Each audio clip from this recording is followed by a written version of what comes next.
మళ్ళీ చదువుకుందాం. యెహోవా దయాళుడు, ఆయనకు కృతజ్ఞతాస్తుతులు చెల్లించుడి. దేవదేవునికి కృతజ్ఞతాస్తుతులు చెల్లించుడి. ప్రభువుల ప్రభువునకు కృతజ్ఞతాస్తుతులు చెల్లించుడి. ఆయన ఒక్కడే మహా ఆశ్చర్య కార్యములు చేయువాడు.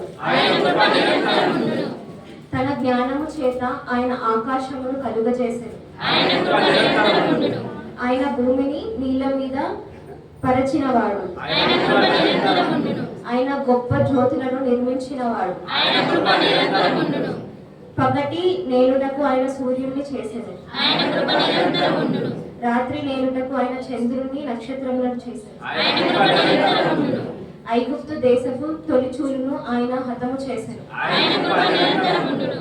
వారి మధ్య నుండి ఇశ్రాయేలులను ఆయన రప్పించెను. చెయ్యి చాచి తన బాహు బలము చేత వారిని రప్పించెను. ఎర్ర సముద్రమును ఆయన పాయలుగా చీల్చెను. ఆయన ఇశ్రాయేలులను దాన్ని నడుమ దాటిపోచేసెను. ఫరోను అతని సైన్యమును ఎర్ర సముద్రంలో ఆయన ముంచి వేసెను. అరణ్య మార్గమున ఆయన తన ప్రజలను తోడుకొని వచ్చెను. గొప్ప రాజులను ఆయన హతము చేసెను. ప్రసిద్ధి నొందిన రాజులను ఆయన హతము చేసెను. అమోరీయుల రాజైన సీహోనును ఆయన హతము చేసెను. బాషాను రాజైన ఓగును ఆయన హతము చేసెను. ఆయన వారి దేశమును మనకు స్వాస్థ్యముగా అప్పగించెను.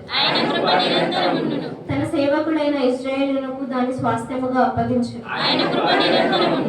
మన దీన దశలో ఉన్నప్పుడు ఆయన మనలను జ్ఞాపకం చేసుకొనెను. మన శత్రువుల చేతిలో నుండి మనలను విడిపించెను. సమస్త జీవులకును ఆయన ఆహారం ఇచ్చుచున్నాడు. ఆకాశమందుండు దేవునికి కృతజ్ఞతాస్తుతులు చెల్లించు. చదవబడిన వాక్యం దేవుడు దీవించును. ఆమేన్.